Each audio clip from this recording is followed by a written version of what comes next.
Good morning and welcome back. I sincerely hope that under the circumstances you have all had a good weekend. And here we find ourselves in what is in fact a 4-day week. Bank holiday, of course, to come up this Friday.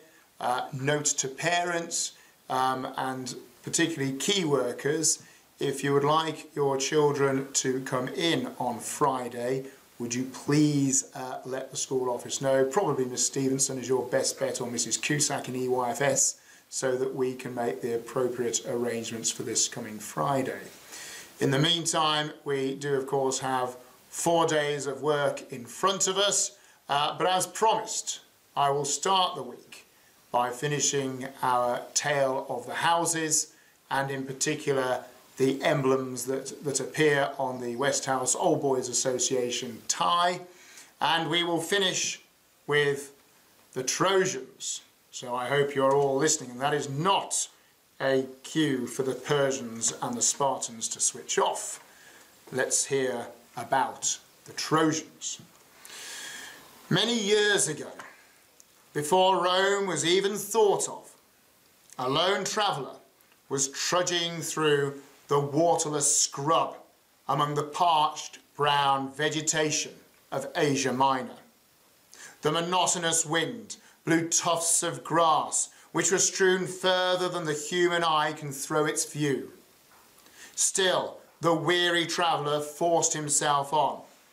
Then over the endless yellow horizon came an eagle, unimaginably large and great in stature, a servant of Apollo. Seeing the man on the verge of collapse, the eagle picked him up in its talons and carried him for many days. The eagle occasionally stopped for food and water as it made its journey across Asia Minor. Then suddenly the sea appeared, a serene blue, tearing away at the grey sand with plumes of white surf, like cavalry charging infantry, but always repelled. The eagle swooped down, leaving the traveller by the shore. A few miles away lay a small, uncivilized fishing village. This traveller's name was Troikus, and he taught the villagers to use metals and how to fish better and how to read and write. The village became known as Troy, and it grew great. The eagle always stood as Troy's emblem. Even at its destruction, Aeneas prayed to Apollo and his eagles for safe escape.